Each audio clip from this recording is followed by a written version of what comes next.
TheorySabers.com. I mean, and it's interesting to see now, it seems as though we're covering the Clone Wars now in live action. Yeah. You know, we're going to get more of that, like we got those glimpses of Anakin and Ahsoka and the Clone Wars version. And Hayden's always been so sweet. He was a big fan of the Clone Wars. How cool is that? The first time we met him was in Chicago at Celebration, and Matt and Kat Tabor, Padme. So I was with, you know, 2 Anakins and 1 Padme. And he pulls us aside and he goes, I really love what you guys did. And he was like, thank you. And he sincerely meant it, because he's a fan as well. He's a tremendous actor as well. I was a fan of his before all of that. He had My Life as a House. He had Shattered Glass. Have you ever seen Shattered Glass?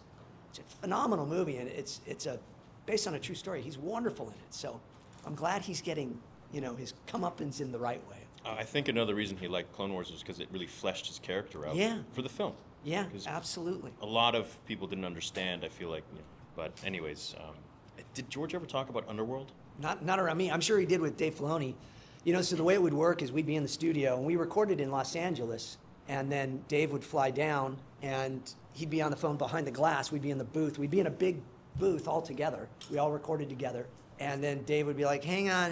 That's my Dave Filoni. And he'd be on the phone, and he'd have his hat, and he'd come down, and he'd come back, and he'd go, okay, so if we could do, and we're like, who are you talking to? Well, if we could do, who are you talking to? I was talking to George. You know. So it was just always exciting, you know, because we're just all a bunch of nerds. D. Bradley Baker, you know, dressed up as he made his own Jawa outfit when he was like, you know, 10 years old. Yeah. And he went to the local movie theater, and he handed out popcorn and stuff as a Jawa. Yeah. You know, so we were all fans. Tom Kane, the brilliant Tom Kane. Y'all know Tom. Tom was Yoda, and he was the announcer of every episode. You know, Princess on Ryloth, Obi-Wan Kenobi, and Anakin Skywalker. You know, so that's Tom. And sadly, Tom had a stroke a few years ago, and he can no longer speak.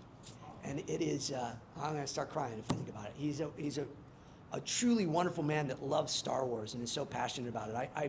I hope some way we could get him out to some of the shows so you all can show some love to him, because boy, what a neat man he is. So we just we're a family. Yeah, I think if fans push enough, you can be heard, and the studios will really start bringing out everybody that we want to see to conventions, and just like Clone Wars Season 7, get more Clone Wars, and now we got that mall show, so at least they're doing some more animation stuff. Yeah.